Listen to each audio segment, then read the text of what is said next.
பாவமோ உன் சாபம் தீரவே என் ஆயுள் வேண்டும் சொல்லடி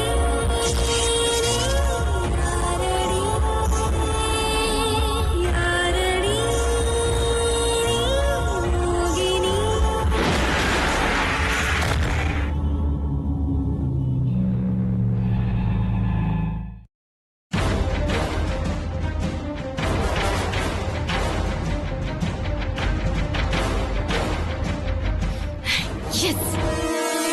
இனி ஒவ்வொரு டார்ச்சரா அந்த வெண்ணிலாவுக்கு ஆரம்பிக்கிறேன். அவ கிளி வருதா வருதான்னு பாத்துக்கிட்டே இருப்பான்.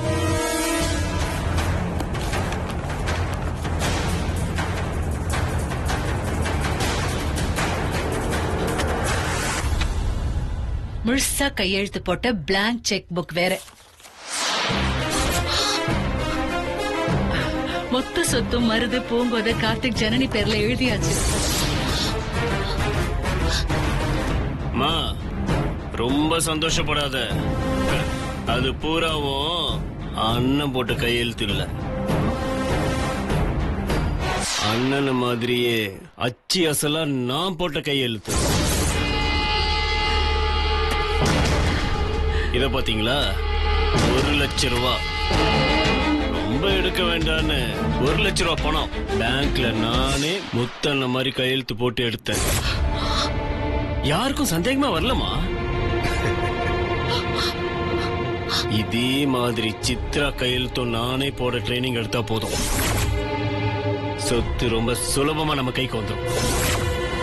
அதெல்லாம் ரொம்ப அவசியம்னா பாத்துக்கலாம். நாம இப்படி செஞ்சோன்னு தெரிஞ்சதுன்னா பெரிய பிரச்சனையாயி இப்ப வாழற வாழ்க்கையும் போய் உள்ள போக வேண்டியதா போயிடும்.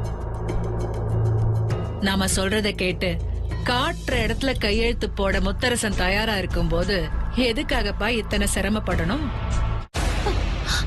அந்த ராங்கி சித்ரா மட்டும் கையெழுத்து போட்டா எந்த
ஏற்கனவே நிறைய பிரச்சனை நடந்துட்டு இருக்கு.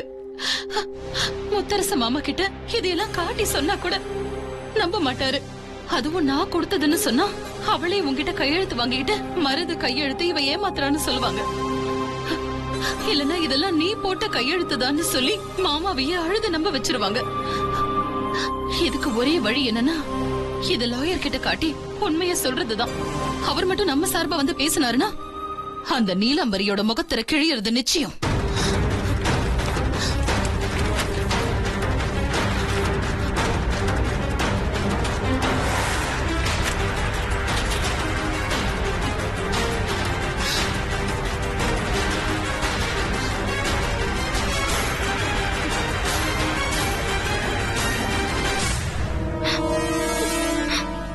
கவரை வக்கீல் கிட்ட கொடுக்கறது தான் சரியா இருக்கும்னு எனக்கு தோணுச்சு. அதனால அந்த கவரை எடுத்துக்கிட்டு மறுநாள் வக்கீல பார்க்க போலான்னு முடிவெடுத்தேன்.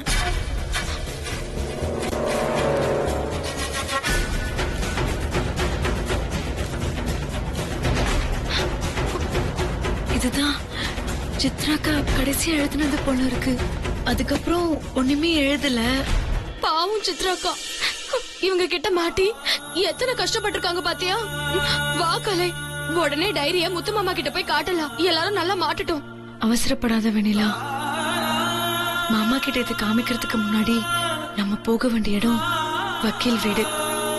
ஏன்னா சித்ராக்கா கடைசியா கொடுத்த ஆதாரம் கண்டிப்பா அவர்கிட்ட தான் இருக்கும். அதனால இந்த டைரி ஆதாரத்தோட சேர்த்து நம்ம காட்டுறதை விட அந்த வக்கீல் வந்து காமிச்சா உடனே மாமா நம்பிடுவாரு.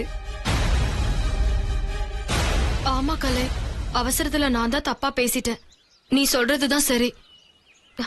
வா போலாம். டைரிய மறைச்சுக்கோ, நம்ம போலாம்.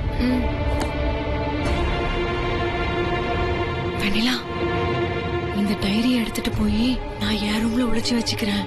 முத வேலையை நம்ம போய் லாயரை பாத்துரலாம்.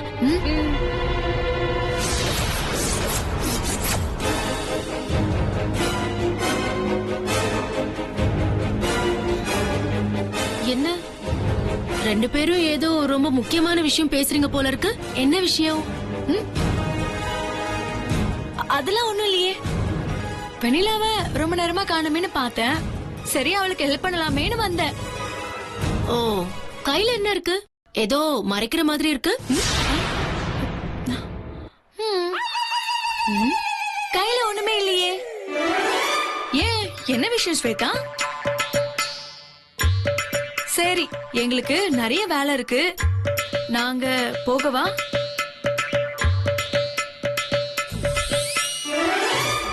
வா.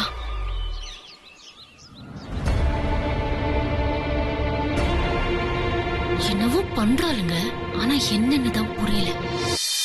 ஏய் கலை, ஒரு நிமிஷம் நில்லு. தப்பிச்சோம். நல்ல வேலை நீ டைரிய சட்டுன்னு மறைச்சிட்டு தெளிவா வேற பேசிட்ட. நானா இருந்தா ஏதாவது சொல்லி ஒளறி மாட்டிருப்பேன். அது சரி, டைரி எங்க?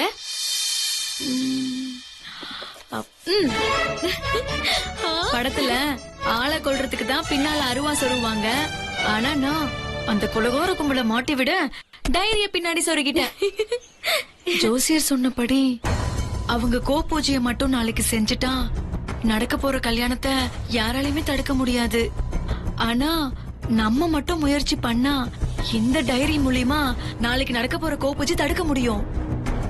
அது மட்டும் இல்லாம இந்த மொத்த கும்பலோட நிஜ முகமும் வெட்ட வெளிச்சத்துக்கு வரும். நாம உடனே வக்கீல் வீட்டுக்கு போயிடலாம். வா.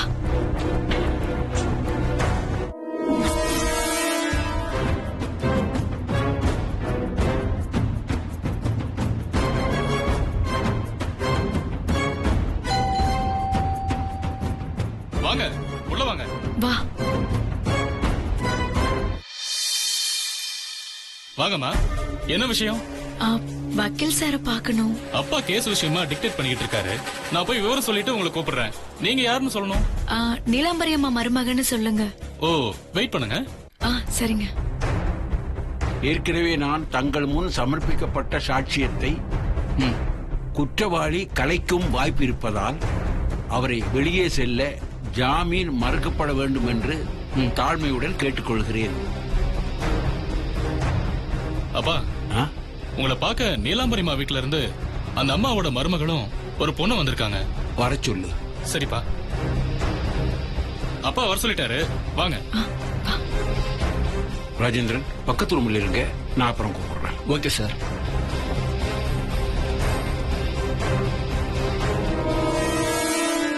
வணக்கம் சார். வாங்க, உட்காருங்க. சொல்லுங்க. நான் நீலாம்பரி அத்தியோட 2வது மருமக. என் பேரு கலையரசி. இவ வெண்ணிலா, முத்தரசு மாமாவோட. என்னதான் உனக்கு தெரியாது, ஆனா உன் கல்யாண ரிசப்ஷன்ல நான் உன்னை பார்த்திருக்கேன். வெண்ணிலாவே எனக்கு நல்லாவே தெரியும். சரி, என்ன விஷயம் சொல்லுங்க. தயங்க தயங்காம சொல்லுங்கம்மா. இல்ல, சித்ராக்கா ரூம கிளீன் பண்ணிட்டு இருந்தப்ப எங்களுக்கு ஒரு டைரி கிடைச்சது. அதுல சில முக்கியமான டாக்குமெண்ட்ஸ் கையில கிடைச்சதாவும் அதை எடுத்துட்டு இங்க அவங்க வரப்போறதா எழுதியிருந்தாங்க. அதான் சித்ராக்கா இங்க வந்தாங்களா, அந்த டாக்குமெண்ட்ஸ் எல்லாம் உங்க கையில கொடுத்தாங்களான்னு கேட்டுட்டு போலான்னு வந்தோம். அதுல என்ன எழுதியிருக்குன்னா,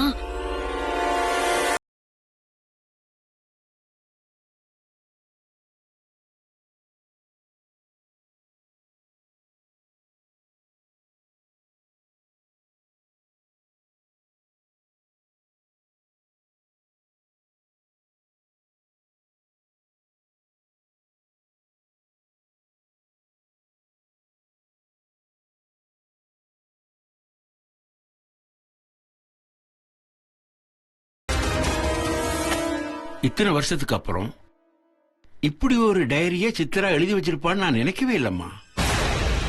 ஏன்னா எங்கிட்ட சித்ரா வந்த சூழ்நிலை அப்படி.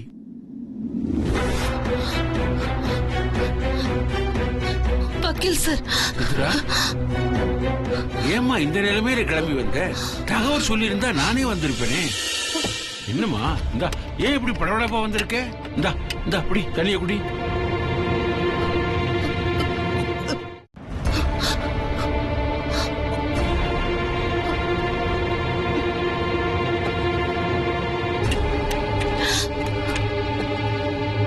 சொல்லுமா, என்ன விஷயம்? இல்ல சார், நான் பேச வந்த விஷயத்த வீட்ல வச்சு பேச முடியாது. அதனாலதான் யாருக்கும் தெரியாம நான் ரகசியமா உங்களை பார்க்க வந்தேன். நான் வந்த தகவல் என் வீட்டுக்காரருக்கே தெரியாது. ஏன்னா நான் இங்க வந்த விஷயம் என் வீட்டுக்கு தெரிஞ்சா பெரிய பிரச்சனை ஆயிடும். அது அவர் உயிருக்கே ஆபத்தை உண்டாக்கிடுமோன்னு நான் ரொம்ப பயப்படுறேன் சார். என்னம்மா இப்படி சொல்ற? விஷயத்தை சொல்லுமா. ஏற்கனவே நிறைய பிரச்சனையில நான் தலையிட போக எனக்கும் என் அத்தைக்கும் மனஸ்தாபம் வந்துருச்சு.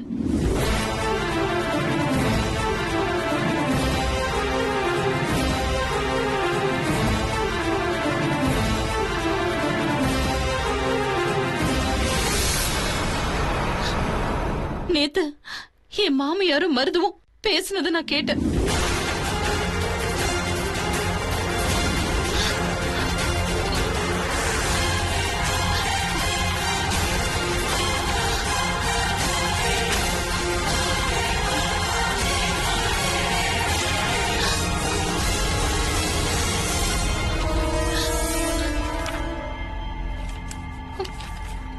என்னால நம்பவே முடியலம்மா. நீலாம்பரியா இப்படி எல்லாம் நடந்துக்கிறாங்க? முத்தரசன் எப்படி இதெல்லாம் தெரிஞ்சுக்காம இருக்கான்? அவரோட சித்தி பாசம் அவர் கண்ணை மறைக்குது சார். நானும் பலவிதமா சொல்லி பார்த்துட்டேன், அழுதும் பார்த்துட்டேன். அவருக்கு புரியுற மாதிரி தெரியல. கடைசியில என் அத்தை திட்டம் போட்டு எங்க 2 பேர் மத்தியில சண்டையை தூண்டி விடுறாங்க. மாமா அது எதுவுமே புரியாம அவங்க சித்தி சொல்றதுதான் உண்மைன்னு நம்பி என் கூட சண்டை போடுறாரு.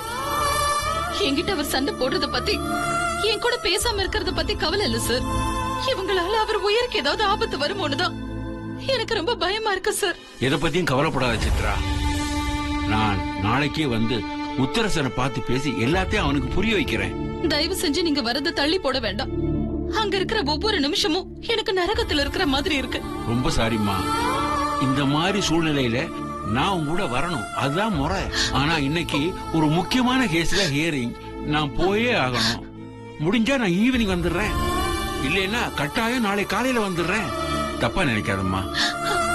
சரிங்க சார், இதெல்லாம் உங்ககிட்டயே இருக்கட்டும்.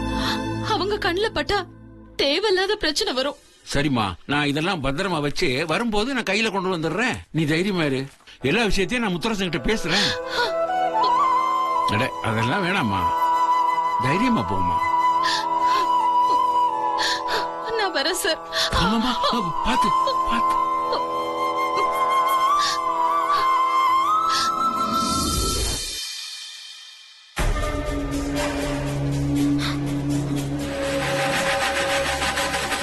எனக்கு அந்த ஹியரிங்ல கூட முழுமையா ஈடுபட முடியல.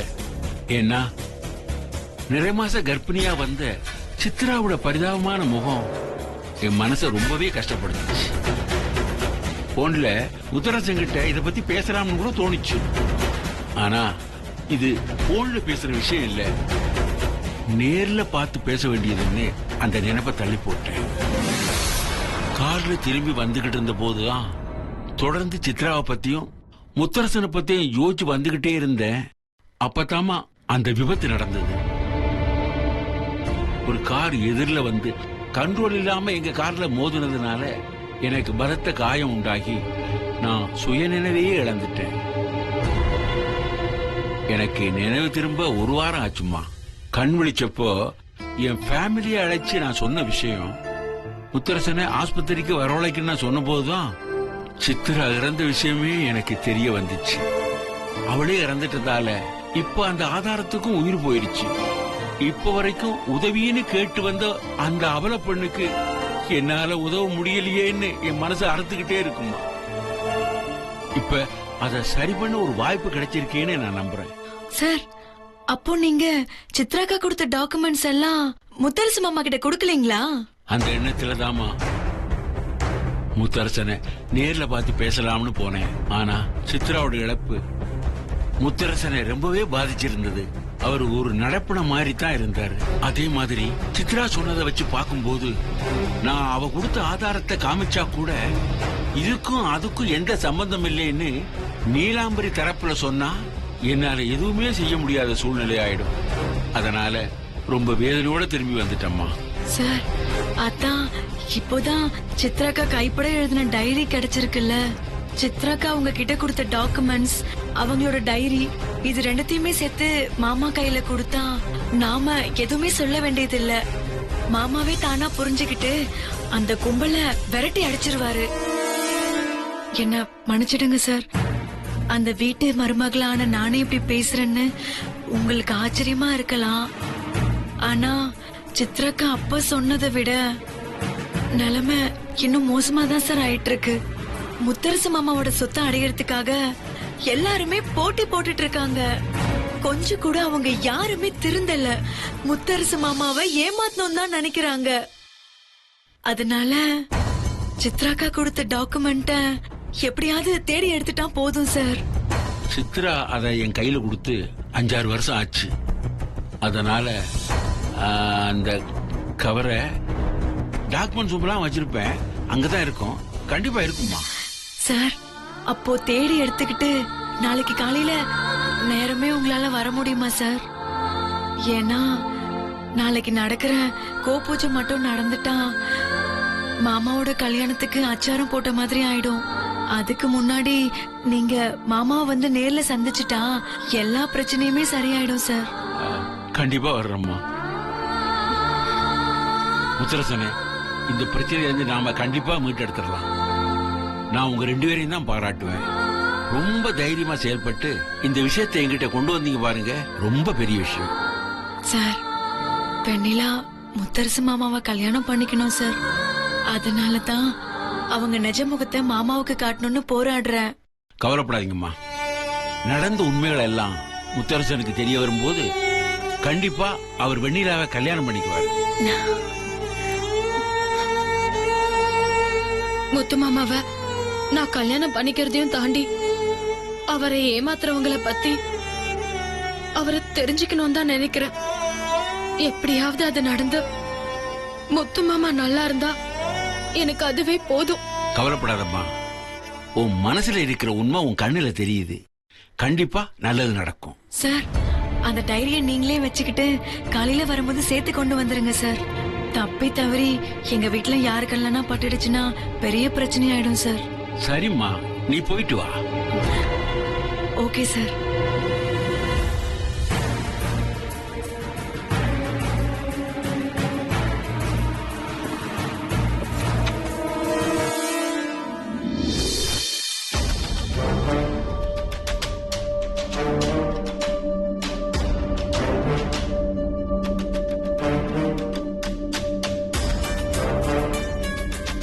அம்மாடி, ரூபகாலம் பஞ்சபாத்திரம் எடுத்துட்டு வாங்க. சரி.